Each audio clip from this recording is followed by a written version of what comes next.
اعوذ باللہ من الشیطان الرجیم بسم اللہ الرحمن الرحیم۔ ناظرین گرامی، اگر حضرت انسان کی تاریخ کی روشنی میں جھانکنے کی کوشش کی جائے تو یہ بات تسلیم کرنا پڑتی ہے کہ اس کے آباء و اجداد میں لاتعداد ایسی شخصیات گزری ہیں جن کی غیر معمولی صفات کی وجہ سے آج بھی انہیں منفرد شخصیات کے طور پر جانا جاتا ہے۔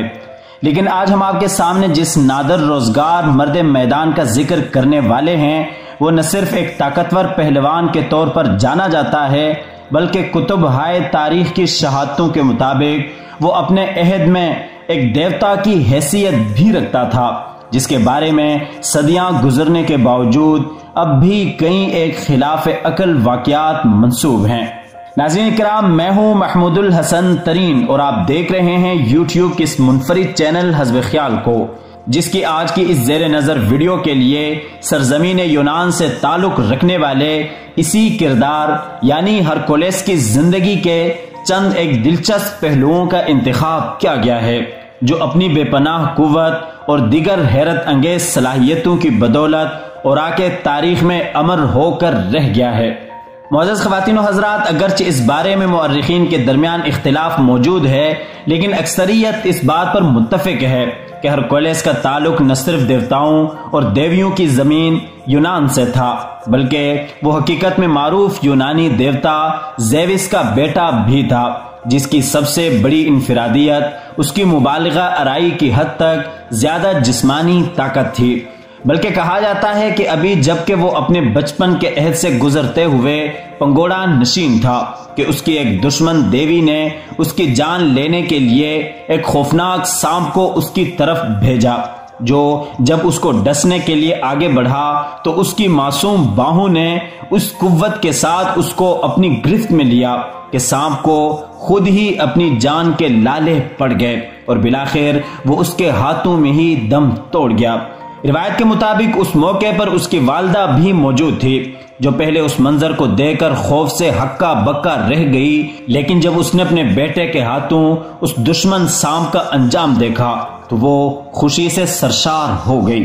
ناظرین محترم، ہرکولس نے جب جوانی کی حدود میں قدم رکھا تو اس میں موجود مردانہ وجاہت کے جوہر بھی کھل کر سامنے آنے لگے۔ یہی وجہ تھی کہ شاہی خاندان کے کئی شہزادیاں اس کے حسن کی دیوانیاں ہو کر اس کے عقد میں آئی، جبکہ ان میں سے کئی کے بطن سے قدرت نے اس سے اولاد بھی نوازا، لیکن بدقسمتی سے ہرکولس کا کوئی ایک بیٹا بھی اس جیسا طاقتور نہ ہو سکا۔ جیسا کہ ہم نے ابتدا میں عرض کیا کہ اس مرد میدان کے بارے میں کئی ایک واقعات مشہور ہیں جن کے مطابق اس کی تلوار اور ڈھال کو خاص اہمیت حاصل رہی، جن کے بارے میں یہ عقائد مشہور تھے کہ وہ اس کے جادوئی ہتھیار ہیں۔ یوں تو اس کی ساری زندگی ہی مختلف اور دلچسپ معرکے سر کرتے گزری، لیکن ان میں سے اس کی شیروں کے دیوتا کے ساتھ مقابلے کی داستان آج بھی یونان کے علاوہ دنیا بھر میں مقبول ہے، جس کے مطابق کہا جاتا ہے کہ شیروں کا دیوتا، جو کہ انتہائی طاقتور ہونے کی بدولت ناقابل شکست سمجھا جاتا تھا، کا مقابلہ جب شیروں کے اس شیر ہرکولس کے ساتھ ہوا تو ایک طویل ترین جنگ کے بعد بالآخر وہ بھی ہرکولس کے قدم چاٹنے پر مجبور ہو گیا۔ اس کے علاوہ ہرکولس کا 9 سروں والے ایک سانپ کے ساتھ ہونے والا معرکہ بھی صدیوں سے کتب ہائے تاریخ کی زینت کے طور پر پہچانا جاتا ہے، جس کے مطابق ہرکولس نے اس دیویکل سانپ کے ساتھ مقابلہ کیا اور آخرکار اس پر بھی فتح حاصل کی۔ ناظرین گرامی، ہرکولس نہ صرف ایک انتہائی طاقتور انسان اور یونانی نظریات کے مطابق ایک دیوتا تھا بلکہ اس کے بارے میں مشہور ہے کہ فطرت نے اس سے بے پناہ غیر عقلی صلاحیتوں سے بھی نواز رکھا تھا، جو کہ اس کی دیوتائی طاقت ہونے پر دلالت کرتی تھیں۔ مثال کے طور پر یہ حیرت انگیز بات بھی اسی حیرت فروش کے ساتھ منسوب کی جاتی ہے کہ اگرچہ اس نے اپنی زندگی میں لاتعداد اور طاقتور دشمنوں کے ساتھ کئی ایک مقابلے کیے جن میں اس سے کئی دفعہ زخم بھی آئے، لیکن حیرت انگیز بات یہ ہے کہ کسی نے کبھی اس کے جسم سے ایک قطرہ خون تک ٹپکتے نہیں دیکھا تھا، بلکہ کہا جاتا ہے کہ دوران مقابلہ اس کے جسم پر لگنے والے چرکے محض چند ہی لمحوں بعد خود ہی بھر جاتے تھے، جبکہ ایک روایت کے مطابق جب وہ ایک خوفناک چڑیل سے مقابلہ کر رہا تھا تو اس کے جسم پر کئی ایک کاری زخم بھی آئے اور ان میں سے ایک زخم سے اچانک خون کا فوارہ ابل پڑا، لیکن اس کے دوستوں نے فوراً ہی اس واقعے پر پردہ ڈالتے ہوئے اس کی تردید کر دی، مبادا کہ لوگ اس کی دیوتائی قوتوں سے بدظن نہ ہو جائیں۔ چونکہ اس وقت تک یونانی معاشرے میں یہ بات مقبولیت کی حد تک عام ہو چکی تھی کہ ان کے اس دیوتا نے آب حیات پی رکھا ہے، اور یہی وجہ ہے کہ اس دنیا کی کوئی بھی قوت نہ تو اسے شکست دے سکتی ہے اور نہ ہی مار سکتی ہے۔ لیکن یہ باطل نظریہ اس وقت اپنی موت آپ ہی مر گیا جب ہرکولس کو بھی وقت مقررہ پر موت کے بے-رحم ہاتھوں میں جانا پڑا، اور پھر اس کے بعد یہ دنیا اس کے واقعات کو لطف لے لے کر پڑھنے اور بیان کرنے لگی۔ مگر ناظرین کرام، اس کی موت سے قبل راوی ایک ایسے واقعے کا تذکرہ کرتے ہیں کہ اس کا سامنا ایک ایسی قوت کے ساتھ ہوا جو اگرچہ بظاہر اپنے سر کی حد تک انسان نظر آتی تھی،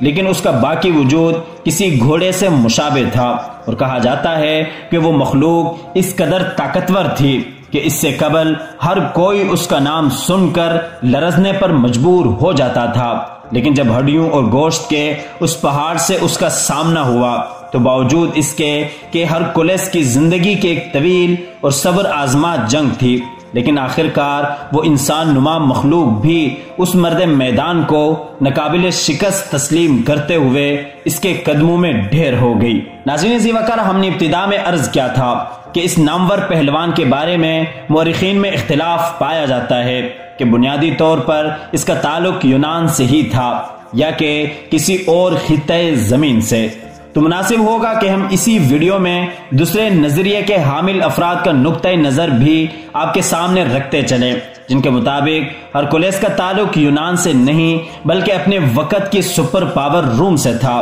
بلکہ یہ روایت بھی تاریخ کا حصہ ہے کہ قیصر روم، جس کا اصل نام ہرکل بتایا جاتا ہے، ہی دراصل اپنے عہد کا وہ طاقتور ترین انسان تھا جس کا نام وقت کے ساتھ ساتھ مختصر ہوتے ہوئے ہرکولس سے ہرکل رہ گیا۔ بلکہ اس فکر کے حامل افراد اس بات پر بھی بضد ہیں کہ یہی وہ ہرکل ہے جس کو پیغمبر اسلام صلی اللہ علیہ وسلم نے ایک خط لکھتے ہوئے اسلام قبول کرنے کی اس وقت دعوت دی تھی جبکہ وہ شام کے دورے پر آیا ہوا تھا، اور جب اس کو بتایا گیا کہ ملک عرب سے ایک قاصد اس کے پاس نئے دین کا ایک پیغام لایا ہے تو اس نے بعد از تحقیق آپ کے اس قاصد سے ملاقات کی، اور مورخین کا کہنا ہے کہ اگرچہ وہ اپنی اس دعوت سے اتفاق کر چکا تھا لیکن اقتدار کے لالچ اور عوام میں بغاوت کے خوف کی وجہ سے وہ یہ دعوت قبول نہ کر سکا۔ لیکن یہ فکر اس لیے قابل قبول نہیں ہو سکتی کہ ہرکل خود دین عیسوی کا ماننے والا تھا نہ کہ ایک دیوتا۔ بہر صورت ناظرین، ہرکولس کے بارے میں ایک یہ نظریہ بھی ہے جو کہ ہم نے آپ کے سامنے رکھ دیا، جس کی تردید یا تصدیق کا اختیار ہم آپ کے سپرد کرتے ہوئے آپ کی آراء کے منتظر رہیں گے۔ امید کرتے ہیں کہ ویڈیو آپ کو پسند آئی ہوگی۔ ویڈیو پسند آنے کی صورت میں دوستوں کے ساتھ لازمی شیئر کیجیے گا۔ اللہ حافظ۔